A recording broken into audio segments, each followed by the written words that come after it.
Hello and welcome to the National Security Conversation. In this episode, I will focus on the Sino-Indian competition in South Asia. What is the nature of this competition that is growing on a daily basis as we speak? What implications does this have for India's national security? India has often been accused of ignoring or even alienating the region through its behavior and policies towards the neighborhood. But going by the recent high-profile visits of Indian officials to the neighboring states and other policy engagements in the region, it so seems that New Delhi is finally undertaking a course correction vis-à-vis the region. How should India deal with China's engagement of the region? Is it time to engage in a technological decoupling vis-à-vis China? To discuss these rather important questions, I have with me Gautam Bambawale, former Indian ambassador to China and High Commissioner to Pakistan. Welcome to the National Security Conversation, Ambassador Bambawale. May I begin by asking about the sort of growing China-India competition in the South Asian region for political influence, for military relations and economic engagement. You've been India's ambassador to China, in fact, until 2018, 2 years ago. What, in your opinion, are some of the defining characteristics of this competition? I'd be grateful if you could sort of put this in perspective for our viewers. Yeah, thank you very much for that question, Professor Jacob. And let me say how happy I am to be on your program. As you know, that one of the defining characteristics of the international system over the past few years has been the rise of China. That is well known, and in fact, increasingly the rise of China is something which is proving to be a challenge to many countries across the globe. Now, what is happening is as China becomes a bigger economic and military power, she is able to attempt to influence ongoing events across the globe. So it is not as if China is especially doing what she's doing only in South Asia. She's doing it across the globe, and so she's doing it in places as far away as Africa or Latin America, and she's also doing the same things in South Asia. Now, in South Asia, the challenge of the rise of China is that a country with such deep pockets is able to assist many of our neighboring countries, South Asian neighbors, in their economic development processes. And China is very good at doing so, not only in giving the financial wherewithal for doing development projects, but also doing those projects by themselves through Chinese companies. That's right. Now, India is already in this whole process of helping our neighbors. But we do not have as deep pockets as China has. And secondly, we are not as efficient in doing such projects, in implementing such projects as Chinese companies are. So I think this is where the challenge for India lies. And it is something where we will just need to pull up our socks. So let me end by just saying that, yes, while China does loom large in the South Asian region, India has her own equities with each of our neighboring countries in South Asia. And we can discuss that as we go along, but these equities are so important that we need not fear China, or we need not think that China is overtaking us in the South Asian region. So I'll stop there and let you ask the questions which follow. Right. Ambassador, that's an interesting perspective. I think as an independent variable, the rise of China across the world is making a difference to the international system that we have today. There's no question about that. So, and this desire of China to sort of comprehensively engage the South Asian region is perhaps one of the reasons why there is a marked decline in India's influence in the region. Having said that, some analysts also make the argument that the nature, the content, and the style of India's engagement of the South Asian region is also sometimes problematic, and that has perhaps alienated the neighborhood and drove the neighbors towards China. Where do you stand on that sort of an argument? Yeah. No, I do not agree with that argument because I think as times have changed, India's way of engaging our neighbors has also changed. If you want to put it more boldly, I think India treats each of our neighbors as an equal, despite the disparity in geographical size and in the size of population. We do treat our neighbors, whether it is the smaller countries, the larger countries in our neighborhood, as equals. So I think there has been that change. I think where we need to pull up our socks, because you're absolutely right that in the past we didn't face such competition, but now we do face such competition from China, is to ensure that we execute what we promise and implement what we have promised to help our neighbors with as quickly as possible. And let me give you a very small example. You would recollect that Prime Minister Modi had offered the SAARC countries assistance with space technology. And I think we are now very soon, in the next few months, going to be in a position where we can send a Bhutanese satellite into space. So here is an example of quick delivery of our promises. And we need to do that with all our neighbors, whether it's Sri Lanka or Maldives to our south, or Nepal and Bhutan to our north. Ambassador, I noticed that you said in your earlier remark that there is no reason for India to worry about the increasing Chinese influence in the region. I mean, the counter argument to that, of course, is that hey, here is a country, a future superpower, trying to entrench itself in the region. I get your point. That is, we don't need to be unnecessarily alarmed. But isn't there a case for increasing India's engagement of the region in several ways? We can't perhaps have that same comfortable attitude towards the region and say the region is there, it's not going to go anywhere. Is there a need to sort of proactively, therefore, engage the region even more simply because of the arrival of China? Absolutely. I think you're absolutely right, Professor Jacob. I couldn't agree with you more. That you now have this new entity, you have a new variable, you have a new player in our South Asian neighborhood, due to which we need to up our game. We need to improve our game. And there is no doubt about that at all. But when I said that, what I mean by saying that we need not be worried about what the Chinese do is to come back to my earlier point that we have certain equities in our neighborhood which cannot be replaced. And let me give you a concrete example.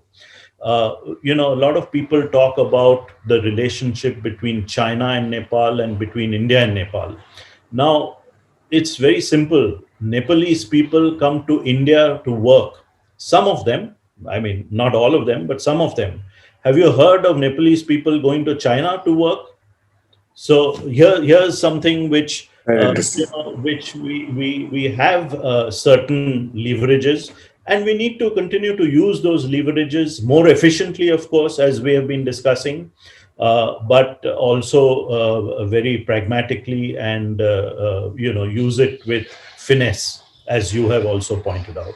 So I completely agree with you, Professor Jacob, that we are in a brave new world, especially as we move past COVID, as humanity as a whole moves past COVID. We are in a new international situation, a new situation in the region also. And India needs to adjust to these changes, and needs to up its game, needs to play the game with greater skill, determination than ever before. Right, Ambassador, if I may ask a more rather conceptual question, as it were, you sort of served in China, and you are a seasoned diplomat. You've seen how China engages the region and India engages the region. So, from a conceptual point of view, if you were to sort of differentiate the way China engages the region, South Asian region, and India engages the region, I mean, there, of course, one could, on the face of it, say that there is the debt trap burden that China is perhaps imposing on the South Asian countries, And on the other hand, people would say about India, hey, India gets a little too preachy about democratic principles, that this and the other. But having said that, what are some of the other distinctive features what distinguishes Indian engagement of the South Asian region from that of China? So that's a very interesting question, and let me start with the basics. Yeah. India is a completely different country from China. We are a democracy. We have open, transparent systems, both political, economic, and social. Right. Whereas China is not that kind of country. So where we come from is different from where China comes from. And you have to keep in mind that most of our region is also similar to what we are. They are all open, transparent, democratic societies to a large extent. And therefore, I think we have a certain advantage which we must definitely play to. But in an open society, in an open polity, there are also openness of disagreements, there are openness of differences of opinion. And I think that is what comes into play when we talk about India's relations with some of our neighbors, whether it's Nepal or Sri Lanka or Maldives, where open systems on both sides bring out into the open, bring transparently to people's information and knowledge certain disagreements which may exist between the two countries. And disagreements are normal because every country has its own viewpoint, has its own way of looking at things from its national interests, and therefore differences are normal. It's a question of how you resolve those differences to the satisfaction of each of the partners, which is important. And I think that India has been doing that with our South Asian neighbors. But at the same time, I think the point we have made earlier, Professor Jacob, is absolutely relevant, that India needs to correctly, change its game and improve its game in the region as things internationally and regionally change, especially as humanity begins to conquer the COVID crisis. What you mentioned earlier, Ambassador, about the fact that do you ever see Nepalese going to work in China? I think that sort of sums up in many ways the relationship that India has with its neighbors, and not just with Nepal, with Bangladesh, with many other neighboring countries. I mean, in some ways, there is intimacy between India and its neighbors, which sometimes leads to, of course, enmity and issues of that kind. Whereas the Chinese relationship with the region seems to be a lot more transactional in nature. Now, that may serve a certain purpose. At the same time, I think as policymakers, as a government, perhaps India could, and you've spoken about it, I've heard you speaking about India's civilizational connect with the region, etc.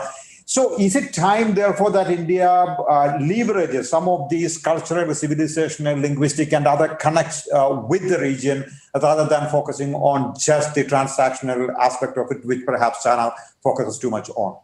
Yeah. No, I agree entirely. India must use all the leverages that it has. And there are definitely emotional leverages, civilizational leverages, people to people leverages, which we must utilize in this game. And we should not overlook at all.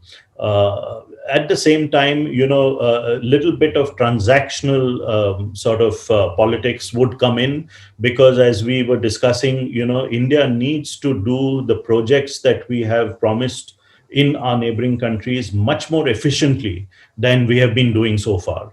And there lies a huge challenge for us, not only as a nation, but also as a neighbor to all these South Asian countries. So I think it's a mix of all these things, and we need to use every leverage that we have. We need to use every equity that we have with our neighboring countries in strengthening our partnerships with them, and making, selling them the proposition that the rise of India is what will help each of them to also rise economically and financially. So I think that basic proposition is something that we need to be selling to them much better than we have been doing so far. Ambassador Babbawale, allow me to get into some specific issues. If you look at the India-Nepal relations, I mean, there has been, the relations has been strained in the recent past, to put it mildly. The Nepalese actually brought out a foreign policy document recently that outlined the country's position on various bilateral and multilateral issues. The document actually suggests that bilateral treaties will be revised with perhaps a hint towards India, and a focus on multilateral connectivity network will be enhanced. And China, has also voiced its firm support for defending Nepal's quote-unquote independent sovereignty and territorial integrity. Now, one could potentially look at these statements and what has happened in the recent past between India and Nepal and say, a lot of this is because of India's own mishandling of Nepal, or one could look at it and say that, hey, wait a minute, this is perhaps a handiwork of China. I was wondering where you stand on this sort of dichotomous argumentation on, say, perhaps Nepal, or even some of the other relationships in the neighborhood that India has. Yeah. No, so the way I look at it is that I don't think there is need to blame any third country. We have to look at India-Nepal relations, or India's relations with any of our neighbors in South Asia on their own. And definitely, I mean, I wouldn't say that India does not stand for Nepal's sovereignty and territorial integrity. We do. We have for centuries. And there is no problem if these aspects are highlighted in bilateral treaties or even other treaties that Nepal might be entering into or might be wanting to do soon. So I don't see a problem with that. But definitely, I think we need to handle these relationships more deftly, more intelligently than we have in the past. And the simple reason for that is that we now have a competitor in the neighborhood, as you have rightly been pointing out, in China. And we need to do that. And I believe that Indian diplomacy has the skill to be able to rise to these challenges and rise to these levels of engaging our neighbors. And indeed, we are doing that even as we speak. Right. Ambassador, as a professional diplomat, do you see the vagaries of domestic politics playing into India's diplomatic practice or foreign policy decision making, as it were? And to what extent is that a good idea? I mean, this is a democracy. Obviously, people have their opinions. Political parties will say what they have to, and that's how it works. And yet, from a practitioner's point of view, how healthy is it to have domestic politics playing into foreign policy or diplomatic practice or calculations, as it were? Look, let me answer your question very broadly first and then come to the South Asian context. Right. So, so far, at least in the 70 odd years of India's independence, I don't think foreign policy has been a political issue. It has largely, there has been agreement across political lines and across the political spectrum where India's foreign policy is concerned. But you are not wrong. Increasingly, there are political differences where India's foreign policy is concerned, and those are beginning to come to the fore. Very broadly, for example, there has been some analysis and observations by Indian commentators that, that perhaps the government of India moved very close to the Trump administration. And now that they have been voted out of office, you have a new Democratic Biden administration coming in. How is it going to be?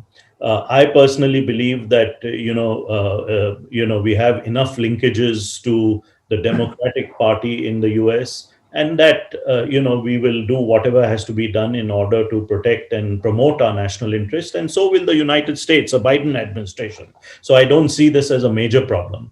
As far as South Asia is concerned, I think, there can be no doubt at all that all political parties in India stand for better relations with our South Asian neighbors. The one exception, of course, is Pakistan, in which there are problems, and so that has to be treated as a separate case by itself. But the rest of our neighbors in South Asia, I think there can be very little doubt that all political parties in India stand for a better relationship, a closer partnership, a stronger economic and political relationship with each of our neighboring countries. So I don't see that problem manifesting itself so much where India is concerned. Where those countries are concerned, perhaps domestic politics may play a part, but I think in the larger context, it is only temporary. It doesn't manifest itself over long periods of time. So let me end by just making that statement as far as the smaller countries and the way they look at India is concerned. Right, Ambassador, it's not very often that I get someone on my show who's been High Commissioner to Pakistan and Ambassador to China. So I think I cannot but ask you this question. There is an increasing worry in India about the so-called two-front situation, right? I mean, on the one hand, of course, there is the increasing pinpricks by the Chinese on the line of actual control and the historic animosity that is being played out on the line of control. And it is also not really new, the collusion that happens between China and Pakistan. But I think this worry has become more pronounced in the recent, certainly in the last 1 year. In your sort of professional opinion, having served both in Islamabad and in Beijing, how serious should we be worried about that kind of a situation? And not just in military terms, but perhaps in sharing, in sort of coordinated attempts at hemming India in, etc. So how seriously should we be worried about? Should we be worried about this sort of two-front situation and the collusion between China and Pakistan? No, I think, Professor Jacob, that this is a very serious situation, and it is indeed very, very worrying. There can be very little doubt that the collusion, as you rightly call it, or the strong, close partnership between China and Pakistan has increased over the years and has become very, very close now. Not just militarily, as you are rightly pointing out, and most generals in India will factor in the possibility of a two-front war, of a two-front situation, as we are doing even now as we speak. But even apart from that, if you have seen how things have panned out at the United Nations, especially after the domestic changes that we conducted last year in the way the administration and is done in the erstwhile Indian state of Jammu and Kashmir, now the Union territories of Jammu and Kashmir and Ladakh, the way China and Pakistan have colluded on that topic and on that front in the United Nations is something that is very, very worrying. And there is absolutely no doubt that this kind of axis between those two countries has strengthened immeasurably over the past few months, and is something which we will have to face and which we will have to factor in all our calculations, not just international but also regional. And the impact that that kind of collusion has on domestic situations in India, whether in Jammu and Kashmir or even in other parts of India, is something that any government of India from now on will have to factor in and will have to take into account. Allow me to shift gears once again to something slightly different. You wrote in the Indian Express in June last year that if India plays its 5G cards right, includes stakeholders, etc., India stands to gain. So where do you stand on the 5G debate now, given the summer's developments between India and China in general, and on the issue of technology and the perhaps a technological Cold War that we might see between China and perhaps the rest, as it were? And where do we stand on that? What are your thoughts on that? No, that's an excellent question, Professor Jacob. My stand and views and position on that question have turned diametrically opposite and are 180 degrees different from June of 2019. My position right now is, given what has happened on our borders, especially in eastern Ladakh over the last 6, 7, 8 months, is something which is very, very serious. And it is serious for two reasons. What the Chinese have done is that at the tactical level, they are trying to show India that they can unilaterally define the line of actual control between China and India. And that is completely unacceptable to us. And on the strategic level, the Chinese are trying to show that they are the number one power in Asia, that India should understand that there is a huge asymmetry in comprehensive national power between China and India, and that India should be willing to take a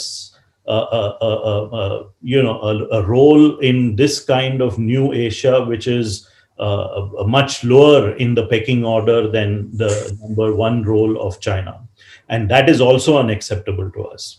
So the moves that China has made in these past few months, especially in Eastern Ladakh, has many, many implications for India-China relations. And therefore, this leads me to believe that we must keep Chinese companies out of our 5G systems and networks. In fact, if an outright ban is not possible, I would strongly advise the government of India to at least tell our telcos, our telecom operators to ensure that Chinese firms are not there in our 5G networks as we roll it out, and also try to reduce the Chinese footprint in other areas. There is a great need for India to build up some kind of symmetry. I would not say identical symmetry, but the asymmetry between India and China, both economically and technologically and militarily, needs to be reduced if India is not to be in a subservient position in the years to come. So China has very clearly indicated what kind of role she wants in Asia, probably in the world as a whole. But she has also indicated what kind of role she visualizes for India. And therefore, this change has been so radical that my views on several questions have turned around 180 degrees. And let me mention one other issue on which I had strong views. I felt that in the education sphere, if we can attract Chinese students to India, it would, we would be able to achieve all our goals and all our targets by just getting a huge number of Chinese students to India. I have turned around 180 degrees on that, and I feel that we should not permit any Chinese students to come to India at all. So this is just as an example of What explains that, if I may ask? What explains the rationale behind that sort of an argument? No, I think the relationship is such that we do not want any Chinese. We don't want more Chinese nationals coming to India on a long-term basis because of the very nature of China's polity and society and economy. We already know how some of that is playing out in countries like Australia or the United States or even in Europe. And luckily, we are not in that situation where we have huge numbers of Chinese students at our universities. And I think while I was a proponent for that earlier, my views have turned around 180 degrees. I think we're in a good state right now, and we should keep it that way. But counterfactually, let's put it this way. I mean, if we have a major adversary in our neighborhood, which is China, would it not be better for India to study China more? I mean, by the same logic that we should not admit Chinese students into India, it would also mean that many Indian students will not be able to go to China either. So the study of China and India will perhaps then take a further hit, as it is China studies India more than India studies China. So is it not important to know your adversary if you have to deal with the adversary? That's an excellent point that you make, and I agree with you 100%. Now that it is very clear that China is an adversary, we need to study China much more than we have ever done so far. The only thing is that we will not do it by allowing Chinese students to come to India. If our students can go there, well and good. If they can't, then we'll have to use substitute mechanisms like going to Taiwan or going to places in the United States where there are huge departments studying China. So I completely agree with you. that rather than not permitting the study of Chinese language, literature, current events, current affairs, and this has been done. Chinese language, which was accepted as a foreign language at the school level by the CBSE, has recently been cancelled, and I don't think that's the right approach. We need to know our adversary. We need to understand our adversary. It's not a very easy adversary to understand given their civilization and their history. And we need to spend many more resources in understanding China than we have been doing so far. So I couldn't agree with you more. The only thing is that we may have to use some substitutes like Taiwan or Singapore or to study the language and literature and to study the civilizational aspects of Chinese civilization. Right. Ambassador, quickly going back to our discussion on technology. I mean, I've read your other interviews where you have made a case, or you actually supported the government of India's decision to ban certain Chinese apps in India, etc. The problem is that how much of technological decoupling is feasible? Is that the way to go about in the days to come? I mean, not that we may have much of a choice given the intrusive nature of the Chinese technology that is out there. So the question, therefore, is technological decoupling the future as far as India-China is concerned, and is that even possible? Yeah. Let me start by talking about the larger aspects. Right. So I tried to spell out what the implications of China's military moves and its attempted military coercion in eastern Ladakh implies, and what it means for India. And as a result of this, it is absolutely incumbent on India, the government of India, to reset or change its China policy. And one of the objectives of a changed China policy is to reduce the asymmetry in national power between our two countries, because that is what is in the long run going to help us, stave off the challenge of China. In the short run, it also implies building partnerships, coalitions, maybe even alliances, and I use that term knowingly, with other countries to help balance China. As far as technology is concerned, I couldn't agree with you more. It's difficult to decouple, but it's not difficult to stop from now on, and that's why I talk about 5G. 5G is something which is just being developed. We are about to test and roll it out eventually over the next couple of years if our telcos and the owners of our telcos who have spoken about this aspect of 5G in the last few days are to be believed. So in the next 2 to 3 years, we are going to have a rollout of 5G in India. And I think surely we can keep the Chinese companies out of our 5G networks.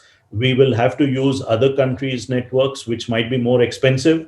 But then on national security grounds, if you take a decision that it is essential to do so, India and the people of India will have to pay that higher price which is involved with that decision. So I think that while it's difficult to completely decouple, and I'm not advocating a decoupling. I'm advocating an eventual reduction in the asymmetry between India and China. And there, I think we need to spend more money on Indian startups, etc., rather than have them financed by Chinese companies and other companies across the globe. Ambassador, a couple of more questions. One is about, there's a lot of talk today about Indo-Pacific. India seems to have decided that it is important that we focus more on the maritime sphere. The continental sphere probably seems to be a little stuck at this point of time with China on the one side and Pakistan on the other. So if Indo-Pacific strategy, grand strategy, is going to be the future as far as India is concerned, India's pursuit of that, how much of that pursuit will, let's say, do you think India's pursuit of the Indo-Pacific grand strategy will further test Sino-Indian relations? Look, the way I look at it is that by its moves in eastern Ladakh, China has already indicated what kind of relationship it desires with India. It does not want a stable, balanced, forward-looking relationship. It wants a tense, competitive relationship with India, and we have to react accordingly. And I think that the Indo-Pacific is something that is a concept which we need to take to its logical conclusion. And I believe that the Indo-Pacific should not merely be a military concept; it should also have an economic muscle. And eventually, as we have been discussing, the best policy for India would be to pursue a GDP growth rate of 7 or 8% per annum, because that is what is going to reduce the asymmetry with China and stand us in good stead in the future. So, any government of India, when you look at foreign policy and you look at Indo-Pacific and other aspects of foreign policy, much of the answer lies domestically here in India, where we need to have rapid economic growth so that our economy can grow quickly and thereby provide us with the ballast which is required to have a foreign policy which is successful and which can help in balancing China or help us in seeing off the challenge that we face from China. You said the Indo-Pacific strategy should have an economic angle, as it were. India's recent decision not to join the RCEP, the Regional Comprehensive Economic Partnership. I mean, there is a view in India that this decision will perhaps make the Chinese economic domination of the South Asian region, or even the Southeast, the entire Southeast, perhaps more pronounced, and every regional supply chain will perhaps eventually run through China. So, given this argument, do you think it was a wise thing on our part not to join the RCEP? Look, I think the reason why we took a decision not to join RCEP is because there were large elements of the agreement which didn't meet our requirements, and we had put our requirements on the table, and yet they were not met. So I don't want to go into this whole question of whether not joining RCEP was the right decision or the wrong decision. But I think what we should do is that we should build up our economic relationships with the rest of Asia, whether it is Australia, with whom we are negotiating a free trade agreement, with ASEAN, with whom we already have a free trade agreement. And definitely, I would also strongly advocate that India, which has been invited to join the Blue Dot network of the United States, Japan, and Australia, that we should quickly decide to join that Blue Dot network, because that is part of the economic architecture which is developing as part of the Quad or part of the Indo-Pacific in the economic sphere. So I would strongly recommend that India join the Blue Dot network. But I will end this conversation with one rather unpopular sort of question, and that is, and since you've been ambassador to China and High Commissioner to Pakistan, some would say, and I'm partially sympathetic to that sort of an argument, that since we have a two-front situation, it is perhaps wise for us to potentially try and diffuse tensions perhaps on one front, and perhaps that one front could be Pakistan, or you think that is not feasible? That's not going to happen at all. Where do you stand on that? Yeah. Let me start by saying that I'm used to unpopular questions. That's why I was sent to both Pakistan and China. So I welcome. I see the point that is made by people like you who argue this. Unfortunately, Professor Jacob, given the power structure in Pakistan at present and over the past so many decades, where the Pakistan military plays an overwhelming and has an overwhelming influence in domestic politics and in international policy and international affairs also, I think it's going to be very difficult for India to, in that kind of situation, try to find a rapprochement with Pakistan.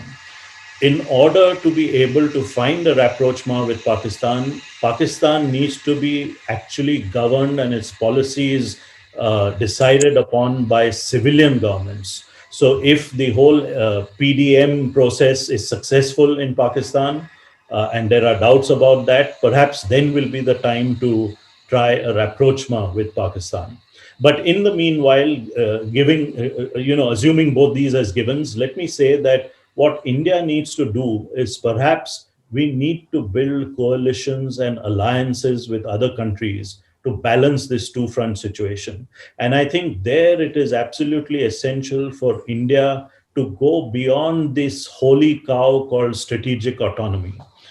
We need to think not in terms of alliances only, but also coalitions where all partners have an equal say. And I think it's absolutely essential in the short run for India to do that, because that is the only way you can balance this two front situation, which is increasingly the reality for us. It is the reality for us today. And I would urge people like you to popularize this, because it's going to take some time to convince people in authority and who are in governance that, strategic autonomy or non-alignment or whatever you want to call it is should no longer be a holy cow keeping us back from building the strong partnerships and coalitions that are necessary for the present. Great, sharp insights. Thank you, Ambassador Bambawala. This has been a pleasure talking to you. Thank you so much for coming on the show.